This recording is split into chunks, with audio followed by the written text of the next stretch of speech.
Hanap tayo ng makakain natin. Pakita ko sa inyo guys yung pagkain ko. Kuha muna tayo ng plato. Hindi kasi ako nakakain ng marami kaya mangkok ko yung lagayan ko. Tapos kutsara.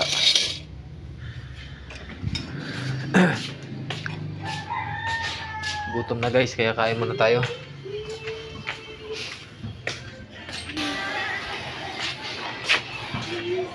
Ito. Kuha tayo ng kanin.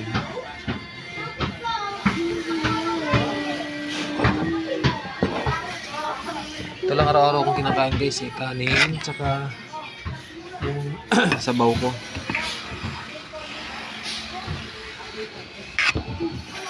Yan.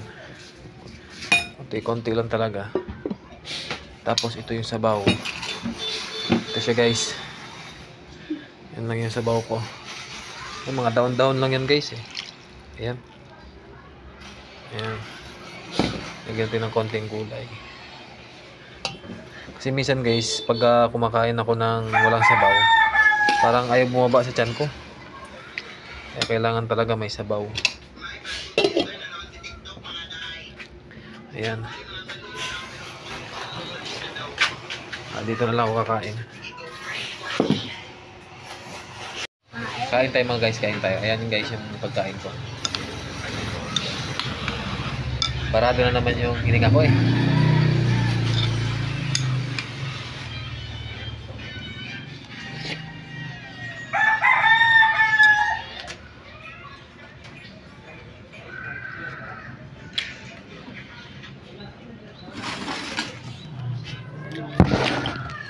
Yan lang guys.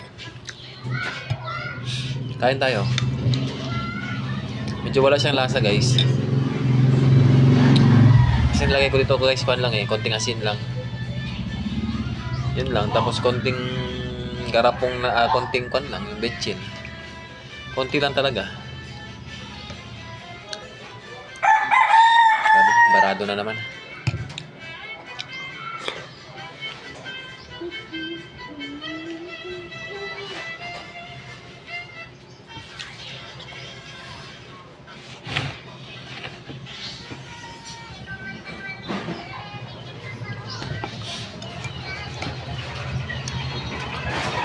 Araw-araw guys, ganito yung kinakain ko. Gusto ko nga umuiwas sa kanin eh. Kasi wala pa tayong pambili ng mga maraming gulay araw-araw.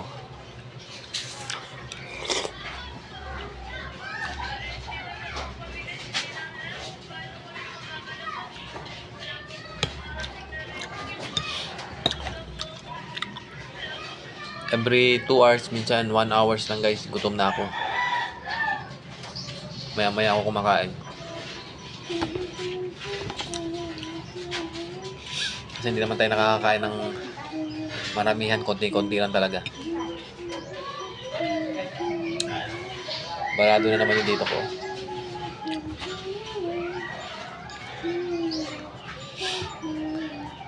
Yan, pag ganito yung pakiram ko, mas pinipili ko lang nakahiga eh. Ayaw ko lagi nakatayo.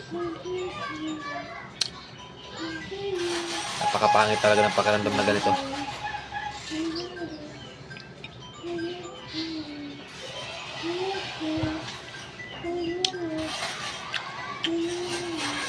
Naman pag huminga ka, parang papasok yung dibdib mo sa loob.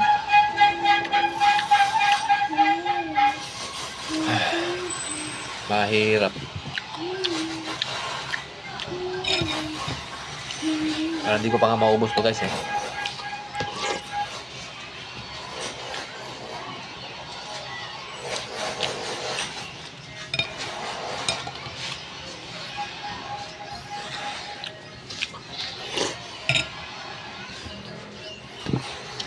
Hindi ko kayo ubusin. Kumain naman ulit. Sige guys.